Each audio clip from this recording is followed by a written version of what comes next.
Sir पीछे।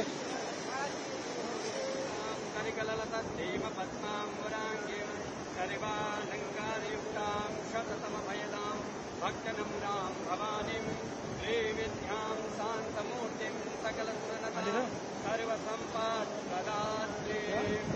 ॐ वन्दे देवं महाबलिं गुरुं वन्दे जगत्कारणं वन्दे पद्मभूषणं मृगधरं वन्दे पशूनां पते वन्दे सूर्यकान्तनयनं वन्दे मुकुन्दप्रियं वन्दे भक्तजनाश्रयं च वरदं वन्दे श्रीमं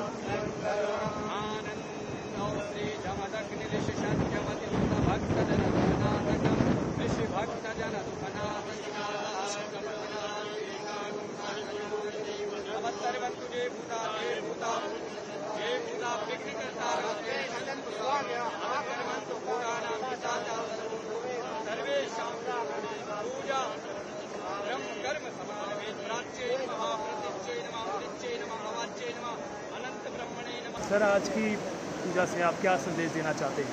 हमारे यहाँ परंपरा है कि शुभ संकल्पों के समय पूरा परिवार के सभी मंगल ध्वनि करने वाले सभी मित्रगण पूरे परिजन मिलकर जो संकल्प लेता है उसे शुभकामना देते हैं, पार्थेवत आशीर्वाद देते हैं। तो एक बहुत ही बड़ा संकल्प माँ यमुना की इस निर्मल धारा को लेकर संगम तक जो माँ जाती है और इस बीच में जो जो व्याधि हम पुत्रों के कारण पुत्रियों के कारण माता को देखनी पड़ती है उससे दुखी होकर और एक सनातन धर्म की ध्वजा पूरे विश्व में फैले संकल्प के साथ लोक आस्था में बड़े प्रचलित और बड़े लोकख्यात मेरे परम प्रिय अनुज और बागेश्वर धाम सरकार उपाख्य से विख्यात भाई धीरेन्द्र कृष्ण शास्त्री जी ने एक संकल्प लिया कि वे 7 तारीख से दिल्ली जो इंद्रप्रस्थ जो राजधानी है वहाँ श्री मंदिर से प्रस्थान करके और ब्रजभूमि तक पहुँचेंगे। तो उस संकल्प को पूर्ण करने के लिए आज समस्त पुरोहित समाज के साथ हमारे विप्रजनों के साथ हमने माता के प्रवाह को प्रणाम किया और ये संकल्प लिया। हम सबकी शुभकामनाएं इनके साथ हैं कि जिस प्रकार बागेश्वर धाम के उस पुण्य कार्य के कारण इन्होंने असंख्य लोगों के जीवन में प्रकाश भरा है, आनंद भरा है, व्याधि मुक्त किया है, ऐसे ही ये सनातन धर्म की पताका, ये भारतीय मनीषा का जो गौरव है, ये ऐसे युवा संतों के माध्यम से पूरे विश्व में फैले। इसकी शुभकामनाओं के लिए आज हम यहाँ उपस्थित हैं। महाराज जी क्या संदेश देना चाह रहे हैं? जी जय श्याराम, जय बागेश्वर धाम की जय, यमुना मैया की जय, देवभूमि उत्तराखंड की जय। आज बहुत प्रसन्नता है हमको देवभूमि उत्तराखंड की पावन धरती पर जहां यमुना और गंगा मैया महर्षि जमदग्नि जी की तपोस्थली है, उस पावन भूमि पर आज पदयात्रा के ठीक पूर्व में यमुना मैया का हमने पूजन किया। वो पया स्वरूप भगवती का, यमुना मैया का एकदम निर्मल, एकदम अभूतपूर्व कंचन सा जल, यमुना मैया का ये स्वरूप देख करके हमारे मन में एक भाव आया कि बताओ तो यहाँ यमुना मैया कितनी निर्मल है, पया स्वरूप है, और ब्रज क्षेत्र में और दिल्ली इंद्रप्रस्थ नगरी में देखो तो यमुना जी का क्या स्वरूप है।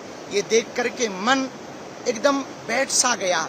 आज हमने मन में ये ठान लिया कि जो सनातन हिंदू एकता पदयात्रा है 7 नवंबर से 16 नवंबर तक हमारे भ्राताश्री जो परिवार में बड़े होते हैं वो सभी पुण्य मंगल कार्यों में आगे लेकर चलते हैं। तो आज आपने वो दायित्व निभाया और हमसे कहा भैया चलो यमुना जी का पूजन करेंगे पदयात्रा के पूर्व में, और वहाँ संकल्प लेंगे जैसी निर्मल धारा यहाँ बह रही है, हम गांव गांव गली गली 7 नवंबर से 16 नवंबर तक जाएंगे, दिल्ली से वृंदावन तक जाएंगे, हिंदुओं को एकजुट करेंगे, सनातनियों को एकजुट करेंगे। अब इस देश में तनातनी नहीं, सनातनी होंगे। इस देश में अब गजवाए हिंद नहीं, भगवाए हिंद होगा।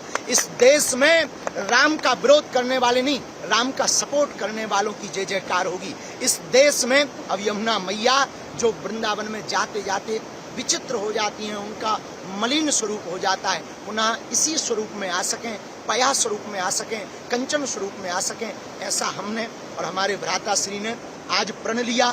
समस्त पुरोहित समाज ने संकल्प दिलाया, पूजन किया। समस्त भारतीयों को आह्वान है 7 नवंबर से 16 नवंबर तक दिल्ली से जो वृंदावन तक की पदयात्रा है उसका आज आह्वान हो चुका, और हमने तो प्रण ठान लिया, हमने तो मन में मान लिया, हमारे तो रंग रंग में हिंदू है। हमने तो यमुना मैया के किनारे बैठकर संकल्प ले लिया, रुकेंगे नहीं, झुकेंगे नहीं, छोड़ेंगे नहीं, जो छेड़ेगा उसे छोड़ेंगे नहीं। और अब तो हमारे भ्राताश्री आगे आगे चल रहे, हम इनके पीछे पीछे चल रहे हैं। और परिवार का मतलब ही होता है जो प्रत्येक अच्छे भले बुरे में आगे आकर के मार्गदर्शक बन करके आवे। आपने कहा 7 नवंबर को जो पदयात्रा प्रारंभ हो रही, उसके पहले यमुना मैया के पास चलना है, वहां हम दोनों पूजन करेंगे, फिर आप पदयात्रा प्रारंभ करना और देखना भारत में एक नया इतिहास लिखा जाएगा, नया इतिहास गढ़ा जाएगा। और हमें भरोसा है, हे यमुना मैया, जैसी आप यहाँ कंचन सी बह रही हो, हम समस्त हिंदुओं से प्रार्थना कर रहे, हम चाहते हैं जैसे पया स्वरूप यहाँ बह रहा, ब्रज में भी ऐसा ही स्वरूप यमुना मैया का बहे। बागेश्वर धाम की, यमुना मैया की, समस्त ब्रजवासियों की।